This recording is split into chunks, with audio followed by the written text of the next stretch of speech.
कहानी 22 भाग 5। परमेश्वर की सेना। जब अराम का राजा इज़राइल से युद्ध कर रहा था, तब उसने अपने सेवकों की सलाह के अनुसार ये फैसला लिया कि मेरा तंबू अमुक जगह पर होगा। तब परमेश्वर के दास ने इज़राइल के राजा को ये संदेश भेजा और उनसे कहा, सावधान हो जाइए और अमुक की ओर मत जाइए, क्योंकि अरामी सेना अमुक की ओर चढ़ाई करने वाली है। इस तरह इज़राइल का राजा अपनी सेना को उसी स्थान की ओर भेजा करता था जिसके विषय में उसे परमेश्वर के दास की ओर से सूचना मिलती थी, और ये चेतावनी उसे मिलती रहती थी, जिसके जरिए वे अपनी सुरक्षा कर लेता था। और ऐसा बहुत बार हुआ था। इस बात को देखकर अराम के राजा का मन बहुत व्याकुल हो गया और उसने अपने सेवकों की सभा बुलाकर उन सबसे ये प्रश्न किया, क्या तुम लोगों में से मुझे कोई बताएगा कि हम में से वह कौन है जो इज़राइल के राजा की ओर है? उनमें से एक सेवक ने उत्तर दिया, कोई भी नहीं महाराज, हम में से ऐसा कोई भी नहीं है, मगर हाँ, इज़राइल में एक भविष्यवक्ता है, एलीशा। वह इज़राइल के राजा को आपके द्वारा किए हुए हर काम और यहां तक कि आपके कमरे में कहे गए शब्दों तक की सूचना देता है। अराम के राजा ने आदेश दिया, जाओ और ये मालूम करो कि कहाँ है ये भविष्यवक्ता, ताकि मैं अपने सैनिक भेजकर उसे पकड़वा सकूं।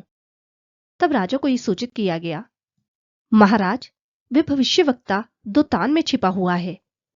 ये सुनते ही राजा ने उस स्थान के लिए घोड़े, रथ और सेना की एक बड़ी टुकड़ी भेज दी, और रातों रात वहां पहुंचकर उन्होंने उस नगर को घेर लिया।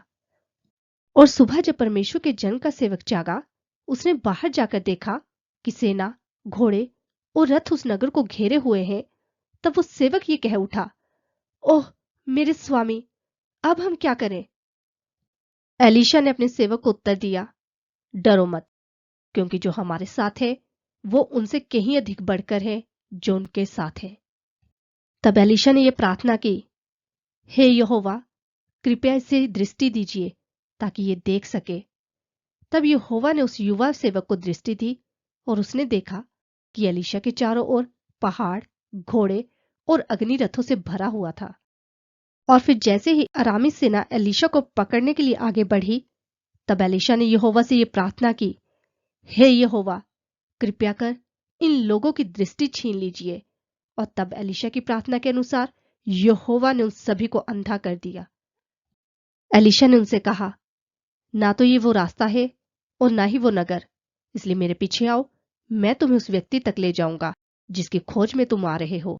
तब एलीशा ने उन्हें सामरिया पहुंचा दिया। और जैसे ही उन्होंने सामरिया में प्रवेश किया, तब एलीशा ने यह प्रार्थना की, हे यहोवा, इन आदमियों की दृष्टि अब लौटा दीजिए कि ये देख सके। तब यहोवा ने उन्हें दृष्टि प्रदान की, और उन्होंने क्या देखा कि वे सामरिया में हैं। जैसे ही इज़राइल के राजा ने उन्हें देखा, वह एलीशा से कहने लगा, मेरे प्रभु, क्या हम इन पर वार करें? बताइए, क्या हम इन पर वार करें? एलीशा ने उत्तर दिया, तुम्हारा उन पर हमला करना सही ना होगा। क्या उन बंदियों की हत्या की जा सकती है जिन्हें तुम तलवार और धनुष के द्वारा बंदी बना सकते हो? इसलिए उन्हें भोजन परोसो कि वे खा पीकर तृप्त हो जाए और अपने स्वामी के पास लौट जाए। तब उनके लिए एक उत्तम भोजन तैयार किया गया, और जब वे खा पीकर तृप्त हो गए, तब इज़राइल के राजा ने उन्हें विदा किया और वे अपने स्वामी के पास लौट गए। इस घटना के बाद अरामी फिर कभी इज़राइल पर हमला करने नहीं आए।